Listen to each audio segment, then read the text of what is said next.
Yeah, well, I thought we got better as the game went. I didn't think we played very well at all in the first half. Those first two quarters looked like a noon tip, or maybe that we hadn't played in a while, or I'm not exactly sure, but really wasn't satisfied at all at halftime. Kind of challenged them to maybe give a little bit more and play to a standard and an expectation that we have for ourselves and in our program. And then I thought we got a little better, had just a few stretches in there that looked like what we want this to look like. And so proud of them for the response to it.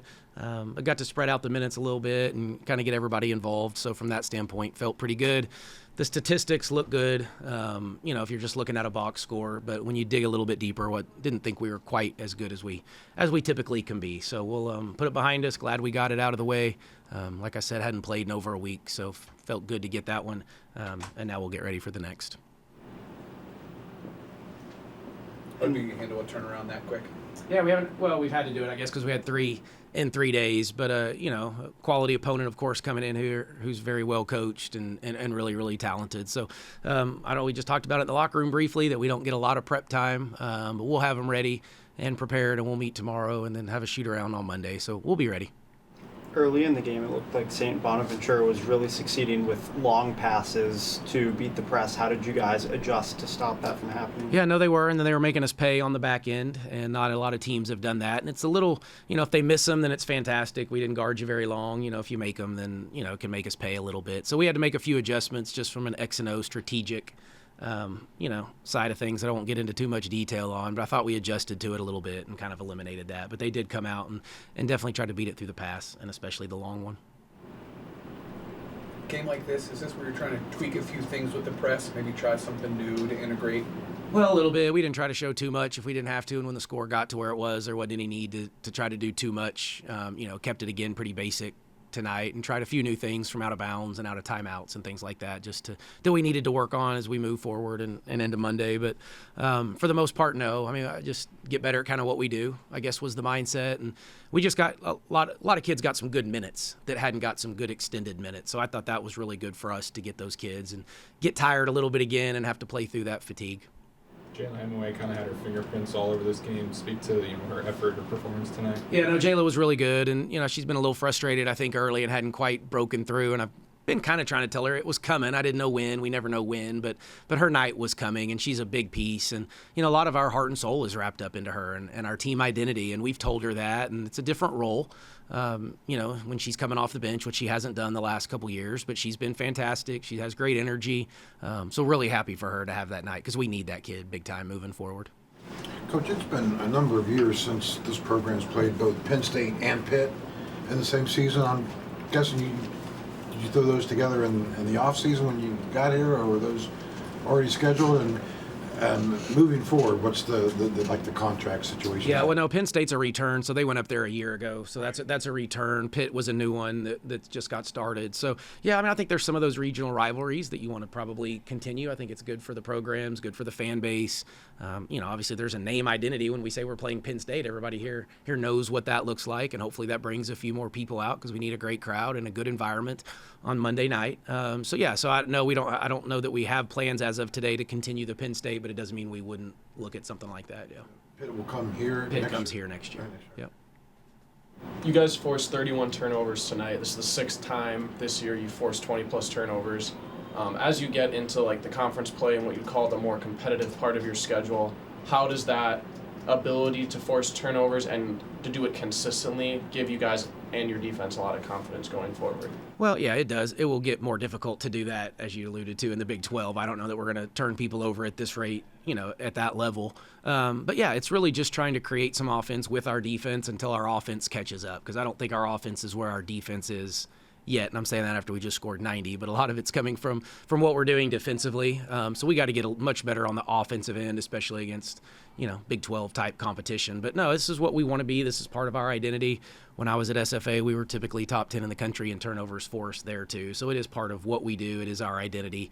But you got to be able to win nights when you don't turn people over too. So that will be a challenge for us because we've played 7 and 6 of the times the turnovers has been pretty high.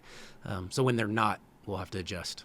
So you mentioned if you look past the box score, this game wasn't quite exactly what you wanted. Does that include like some missed opportunities, some half-court offense struggles? What do you think that alludes to? Yeah, no, I think all of those things. I thought the energy, the effort is where, I call them the E's, enthusiasm, energy, effort, those types of things. We didn't have a ton of that early. And then so you just don't have joy with it. And joy to me is the ball moves and we have extra passes and we're facilitating. And, I just thought we got locked into trying to play one-on-one at times, and so we're dribbling every single time we catch it. And I'm yelling out there, pass the basketball and reverse it, because at some point you can't just, we're going to play against high-level defenders and you're not just all the time going to go one-on-one and beat somebody, and we're going to need each other. And so really just trying to get them to understand that mindset, even on a night where they know they could probably go kind of do it on their own. And so really just wanted to challenge them to move the ball a little bit more. And we got to 20 assists, but still not, it could have been higher, and Jordan had 8 of those, so it's just getting everybody to kind of get on the same page as Jordan. One more quick question. We mentioned bench points for Jayla. How about Tirza Moore? She came back, missed a few games, started the season. Now she's been strong so far. What do you see from her today? Yeah, no, she's getting better and better and probably more comfortable, but she's one that needs these extended minutes because she missed so much time with her injury and dealing with that. So trying to let her play through some stuff. I think she wanted to come out maybe once, or was looking over there thinking maybe I was going to get her out, but I just kind of shook my head like, nope, you're going to play through this one just a little bit longer to see if she could get going. But she can be a presence, and she's really a great rebounder. She hasn't rebounded at the level that I want her to yet, but she's got a chance to be a really good player for us, and we need her too. You mentioned the half-court offense, 44 points inside the paint tonight. Was that an emphasis coming into the game? Was that just something that you saw you could take advantage of? Yeah, but both. We had an advantage against them. There's some nights where we have not had a, back-to-basket advantage. We thought we had that tonight. But either way, you have to play offense through the paint, but there's different ways to do that. We can dump it to a post, a guard off the dribble. In transition, you can get paint touches. So it's really paint touches and then what you do from the inside. Those threes go down because the ball comes from the inside out. Those are the ones you practice. When you're in a gym by yourself, the ball's passed to you from underneath, right? They go shoot on those guns, and every one that rebounds for them comes from the inside out. So, we really, really want to try to work through the paint as much as we can, but, won't always be via the pass or to the post player, but tonight there is an advantage. Coach, along those lines of Jordan and sharing the ball, how would you rank this whole team, not just Jordan, but the whole team as far as sharing the ball? You mentioned the 20 assists. I think you had 22 the other night against Sharp. Those are pretty good assist numbers for a team. Yeah, they're good assist numbers. I think they could be considerably higher.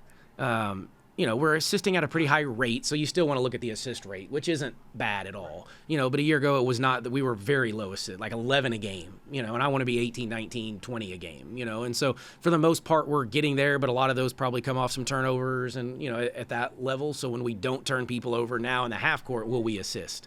And so that's kind of my challenge, just to see if we'll do it in different styles of play. Can you, through a system, I don't want to say manipulate, but crank those assist numbers up? Is it possible to, because the assist, it seems like it's the one stat that, rebounding, because you grab a rebound and, it's in the box score, but an assist seems like it's a little bit different than any other stat. Well, yeah, in a certain way. I mean, you're only going to make so many field goals, and so you can only get an assist based on how many field goals you make. You can run good offense and make a great pass and miss the shot, and you don't get the assist, but it's the right play. So we chart offensive execution and quality. So we chart that as well. So we have quality possessions that may not end in a make. So I do want to be careful always thinking it has to be a score to make a great pass. Our assist numbers could be down, so it's ball movement. We chart passes. Like, we know how many passes we make every game, and by quarter and by possession, and we know the result. Typically, right, if you'll move the ball and get it side to side and get it reversed, then usually the outcome is pretty good, right? People can defend one side of the floor, all right? If you can get it side to side, it becomes a little more difficult. Defense may break down. So it's really just about ball movement, moving it. And typically when you do that, we have good kids, and they can shoot, and they can make plays, so we should get some assists. It's a lot of numbers you're looking at. It is, yeah. Oh, yeah, no, we look at a lot. We got a whole analytic team that looks at stuff and helps us and analyzes it, so we know where we're at. How big is that binder, right? It can be pretty big. It's somebody has to translate a lot of those numbers for us, because I don't know exactly what everything means. Any more questions for Coach? One more.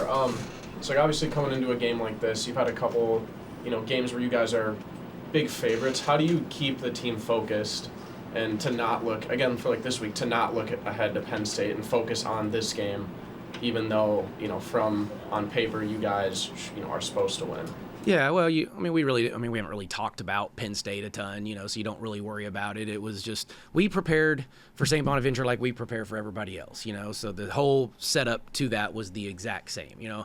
I would be really careful as a coach to not prepare them. Then I would expect them to have the mindset of looking forward had we not prepared them the right way. But we did the same scout and the same prep for them that we would do anybody. And now we'll have a little bit shorter one for Penn State, but I think this group can handle it. And we just did it in Puerto Rico when you don't even have 24 hours to prepare for an opponent. So you get ahead of the game. So, our coaches were ahead of it. So we've got the prep work from our side pretty much probably already done, and we'll go do a little more between now and practice time tomorrow. But, I asked them on earlier in the week too, how mature of a team are we?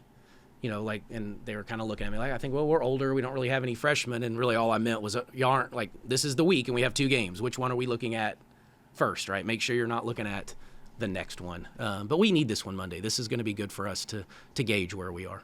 Be a good challenge for us.